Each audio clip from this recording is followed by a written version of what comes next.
Sir क्या मामला है, आज किस कारण आप यहाँ पे इकट्ठा हुए? मामला बहुत गंभीर है। मैं अपने बारे में बता दूं, पहले मीडिया का मैं बड़ा थैंक्स करना चाहूँगा जिन्होंने हमें ये मौका भी दिया है ताकि हम अपनी बात पूरी पब्लिक के तक पहुंचा सकें और हम अपनी आवाज़ को उठा सकें। एक्चुअली मैं कुलदीप आज़ाद हूं और मैं सामर्थ्य इंस्टीट्यूट फॉर डिसेबल यूनियन में प्रेसिडेंट हूं और वैसे एजुकेशन में मैं लेक्चरर हूं हिसार सिटी से।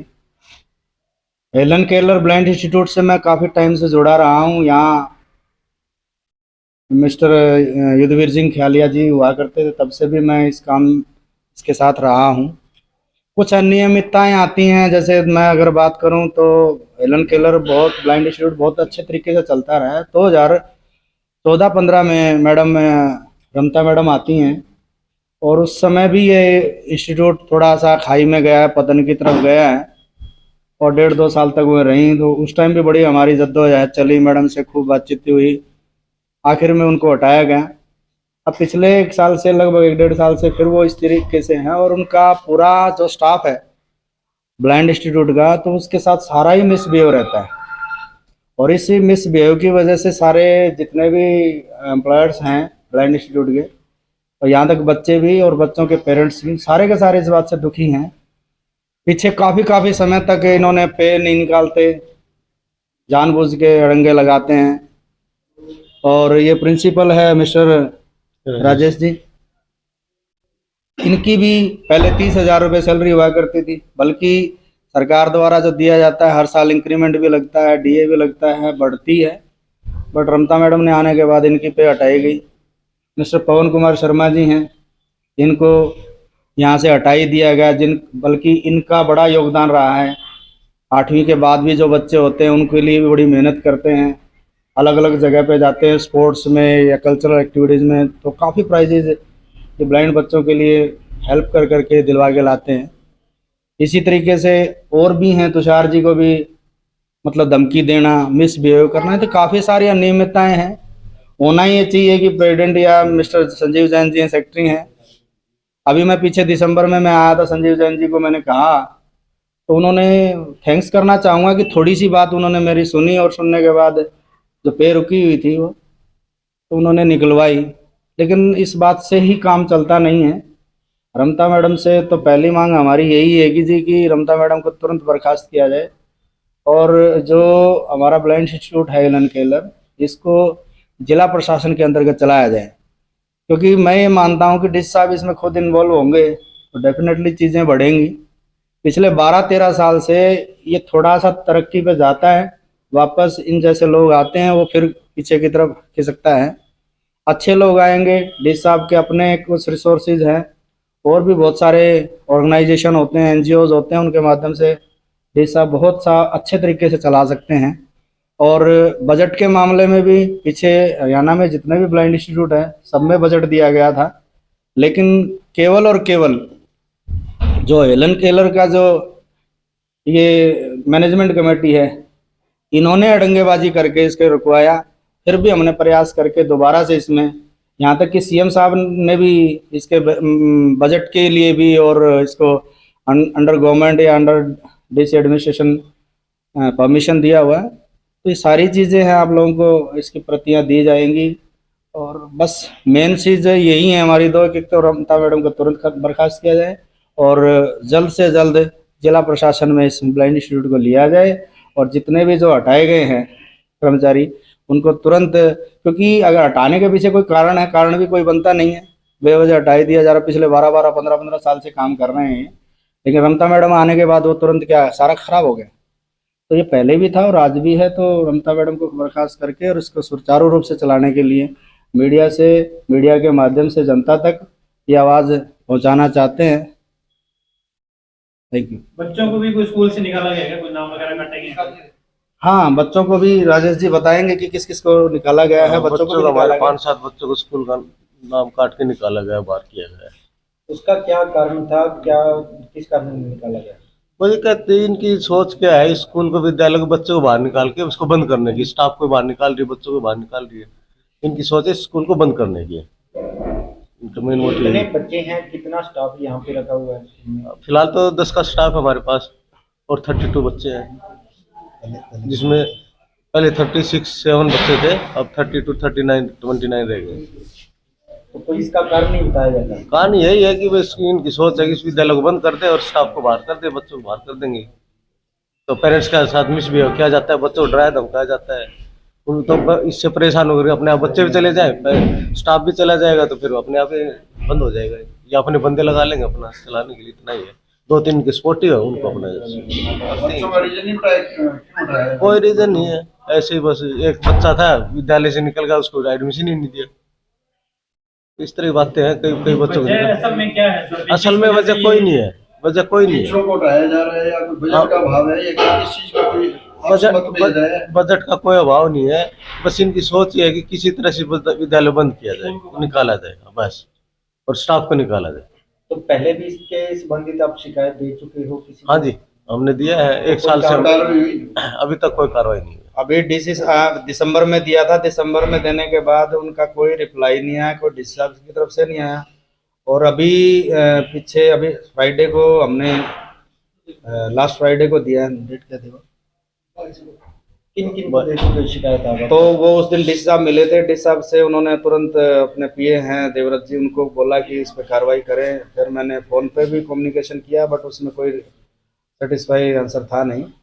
तो अभी क्या है, दोबारा से इस चीज़ को अनिश्चित हड़ताल के लिए ये लोग तैयार हुए हैं, और मैं सामर्थ्य इंस्टीट्यूट फॉर डिसेबल इनको पूरी फुल सपोर्ट करेंगे, क्योंकि मकसद ये है कि जी कि ये चलना चाहिए। और रही बात, जैसे राजेश जी बता रहे हैं कि मुद्दा कोई नहीं है सर, क्योंकि जिला प्रशासन में या खुद ही अपने आप में बोला जाता है कि वो संजीव जैन जी है, रमता मैडम जी हैं, या और भी बहुत सारे इसमें मेंबर्स हैं, तो जनता भी इसका पूरा कोऑपरेट करती है यदि जनता से लिया जाए। मुझे नहीं लगता कि भाई मात्र बजट ही या है या जिस तरह मकसद सिर्फ और एक ही लगती है इसके पास। उनकी सोच क्या है इसके पीछे? सोच यही है कि वे धीरे धीरे इसको बंद करा जाए और अपनी मोनोपोली चलाई जाए। क्योंकि अगर कारण ही है तो कारण इनको नहीं दिया आज तक कोई भी कारण कि इनको क्यों उठाया। कारण उनको बच्चों को निकाला जा रहा है, तो उनके पीछे कोई कारण कोई नहीं है। अब कारण की जब बात करते हैं तो ये प्रिंसिपल के रूप में काम करते हैं, तो कारण तो इनके माध्यम से आगे जाना चाहिए ना बच्चे तक। There are no reason. अब मुझे जैसे प्रिंसिपल थे, मैडम बने प्रेसिडेंट, नेक्स्ट डे मुझे हटा दिया गया, कोई रीजन नहीं, कुछ नहीं। आपको तुरंत प्रभास प्रिंसिपल पद से हटाया जाता है। रमता मैडम की पोस्ट क्या है? वो प्रेसिडेंट के पोस्ट पर काम कर रहे हैं, कमेटी की। हाँ जी, कमेटी के प्रेसिडेंट के तौर पर। अब वो कह रहे हैं प्रिंसिपल भी मैं हूँ, प्रेसिडेंट भी मैं, मुझे जरूरत ही नहीं किसी प्रिंसिपल की। अब तो विद्यालय के अंदर कोई प्रिंसिपल नहीं। अगला कदम क्या होगा अगर इसके बाद भी अगर कोई कार्रवाई नहीं होती है तो? हम चाहते हैं कि जिला प्रशासन चलाए इसको, अगर नहीं लेता तो हम अपना आमरण स्टाफ की तरफ से आगे क्या? हमारे स्टाफ की तरफ से हमारा आमरण स्नैक कल से शुरू है हमारा। स्कूल के बाहर? हाँ जी, हाँ जी, नहीं हम डी साहब के ऑफिस के सामने। जी सर। सर, आप लोगों ने आरोप लगाए हैं रमता मैडम और संजीव जैन पर, कोई तथ्य है आपके पास? रमता जी तो रोजाना का ही भी है उनका, तो बदतमीजी करना, पेरेंट्स से पूछ लेना, बच्चों से पूछ लेना, स्टाफ अपने बोल ही रहा है, लिख के भी दिया आपने। आप बच्चों के ये अभिभावक है। मेरा बच्चा पढ़ रहा है जी, पिछले 7 साल से बहुत बढ़िया काम कर रहा है स्टाफ जी।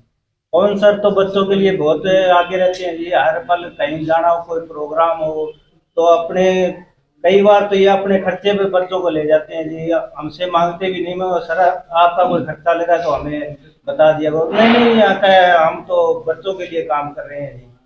तो 7 साल से मैं तो इनको देखते आ रहा हूँ, बहुत बढ़िया स्टाफ है जी, बहुत बढ़िया काम कर रहे हैं। मेरा बच्चा अच्छा पढ़ रहा था, अब इन बच्चों की पढ़ाई बाधित हो गई है। अब एग्जाम चल रहे हैं तो एग्जाम किस बेस पर देंगे ये बच्चे? पिछले 4 महीने से बच्चों इनको निकाल दिया, बच्चों की पढ़ाई नहीं हो रही, कोई है ही नहीं वहाँ। कौन अब हमारे बच्चे हैं जो दिखाई देता है, उनके लिए भी दिल में दर्द होता है, इनको दिखाई नहीं देता जी। इनको इनके लिए आप अपने वो देखो करके कितना दर्द है। इन बच्चों की कोई सुध लेने वाला नहीं है जी। कौन सी कक्षा में पढ़ता है? 7th में पढ़ता है जी, सत्यम नाम है। सरकार की तरफ से दिव्यांग बच्चों को विशेष सुविधा देने, उनको नौकरी पेशा देने के लिए वादे किए जाते हैं। वो तो किया जाता है जी, पर वो पढ़ेंगे तो भी आगे बढ़ेंगे नहीं जी। अगर कोई स्टाफ अच्छा होगा तो वो उनको बढ़ाएंगे। हमें तो कोई चिंता भी नहीं थी, ये स्टाफ था, बच्चों की अच्छी केयर करते थे जी। हमें तो इनको यहाँ छोड़ देते थे, इनको बोल दिया आप ही माँ बाप हो जी हमारे, इनको पढ़ाओ लिखाओ अच्छी तरह, इनको आगे भेजो। तो बहुत बढ़िया काम कर रहे थे। अब ये आपका बड़ा सवाल है, अच्छा है सर कि भाई सरकार तो बहुत अच्छे वायदे कर रही है, करना भी चाह रही है, लेकिन बीच में जो मीडिएटर है, मीडिएटर के रूप में मैं कहना चाहूँगा कि ममता मैडम है या कमेटी है, जब वही चीज़ इसको करने ही देगी तो फिर वो अभी जैसे 7th क्लास में बच्चा पढ़ता सकता है, तो वो कैसे एग्ज़ाम देगा वो। और वैसे तो अगर यूँ देखा जाए तो सरकार ने कहा 7वीं छोड़ो, सीधा 10वीं का एग्ज़ाम दो ओपन बोर्ड से। बट वो चीज़ें है नहीं, जो बच्चा तो रेगुलर जिस तरीके से कर रहा है, एक ब्लाइंड इंस्टीट्यूट में कर रहा है दिव्यांगता में, तो उसके लिए ये चीज़ें होनी चाहिए। अब कारण है भी है, जैसे इनके पिता हैं बच्चे के, तो अब कारण इनको तो कोई लिख के दे नहीं रखा जी। अब बाकी जी क्या कार्रवाई करोगे? कार्रवाई है जी कि सर प्रशासन जल्दी से जल्दी इसको अपने अंडर करे। वैसे तो पिछले 10-12 दिन से तो लगातार हम पत्राचार भी किया हुआ, मिल भी रहे हैं डीसी साहब से भी, बट फिर भी इसका कोई संतोषजनक हमें मिला नहीं है। बट कल से हम हड़ताल पे डीसी साहब ऑफिस के सामने आ रहे हैं। और बाकी वो डीसी साहब के ऊपर भी रहता है कि वो यदि कल ही मान जाते हैं तो कल ही हट जाएगा, और यदि वो चाहते हैं कि 2-4 इनमें से कोई मरे उसके बाद करें। वैसे जो सरकार होती है वो ऐसे ही जागती है, 2-4 कुछ व्यवस्थाएं बिगड़ जाती है या कुछ हो जाता है मान हानि की या जान माल हानि की, उसके बाद सरकार जागती है, फिर वो तुरंत अनफानन में हटाया जाता है, लगाया जाता है। सिरसा के उप मुख्यमंत्री हैं दुष्यंत चौटाला जी, क्या उनको आपने की है शिकायत कोई? ना, उनसे नहीं मिले हैं जी, उनसे मिले नहीं हैं। और वैसे जो सबसे पहले तो क्या है कि इस तरह की चीज़ें थी ही नहीं हैं, तो पहले कहते हैं ना कि बच्चा तो माँ के पास ही रोएगा ना जी, तो वो व्यवस्था के रूप में हमने डीसी साहब को भी बताया है और पत्राचार करके बार बार इनको भी हमने बोला। सबसे पहले तो हमने इन्हीं को ही बोला ना, संजीव जैन जी सेक्रेटरी हैं, रमता मैडम इनको है, भाई चलो 5-10 दिन में 20 दिन में हो जाएगा। तो पानी सर से ऊपर जाने के बाद ही तो ये सब चीज़ें हो रही हैं, अब ये चीज़ें नहीं है तो अच्छा। हाँ। आपने सरकार से कोई मांग नहीं उठाई? डिप्टी सीएम है सिरसा के, पिछली बार हमने काफी दिन से उठाया है इसको बजट के लिए, तो डिप्टी कमिश्नर जी ने, उन्होंने चीफ मिनिस्टर जी ने हमारे को सपोर्ट किया है, बजट के अंदर हमारे स्कूल को डाला भी है, लेकिन बजट हमारे पास अभी तक नहीं आया।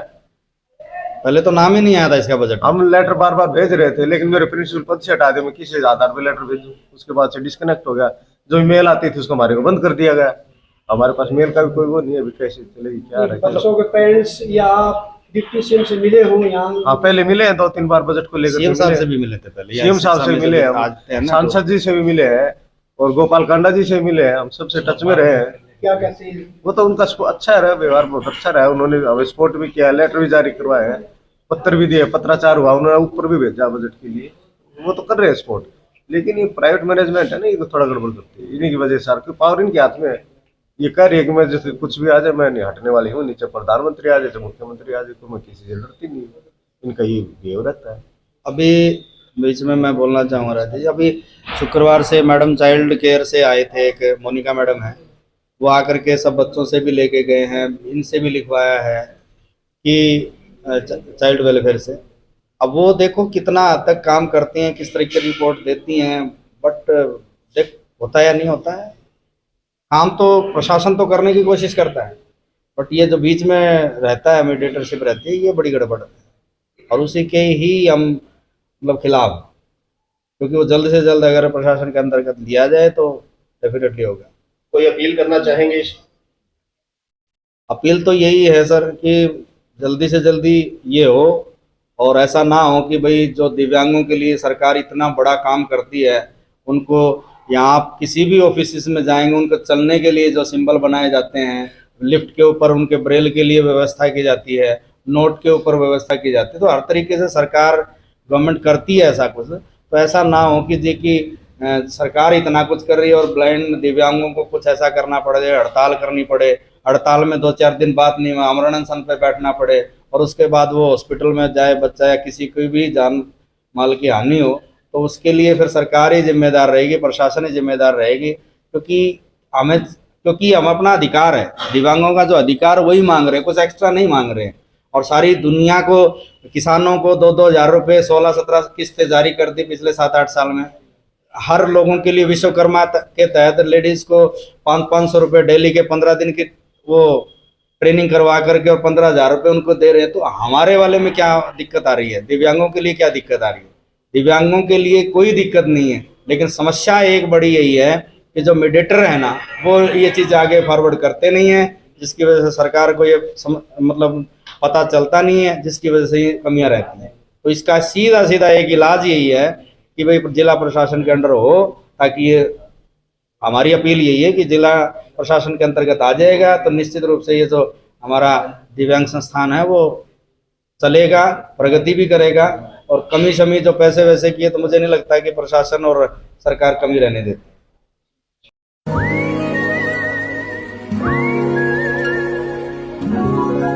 बादल यहाँ पे हैं मुस्कुराते, उन संग चले चलाने वाले कल में हंसते खिलखिलाते पल मिल जाते, चल चले आने वाले। हर फ्यूचर की कहीं न कहीं तो शुरुआत होती है। एक ऐसे ही फ्यूचर की शुरुआत हो रही है अब जियो बीपी के साथ, जहां आपको मिलेगा 4.3% तक ज्यादा माइलेज देने वाला डीजल और 10 गुना तक इंजन क्लीन रखने वाला पेट्रोल, साथ ही ईवी चार्जिंग, 24/7 शॉप, वाई बीम कैफे और बहुत कुछ। Jio BP, you deserve. हमारे रहते आप बेरोजगार क्यों हैं? सरकारी नौकरी की सबसे अच्छी तैयारी, सबसे अच्छे अध्यापक, सबसे कम फीस, हरियाणा का नंबर 1 कोचिंग सेंटर ICS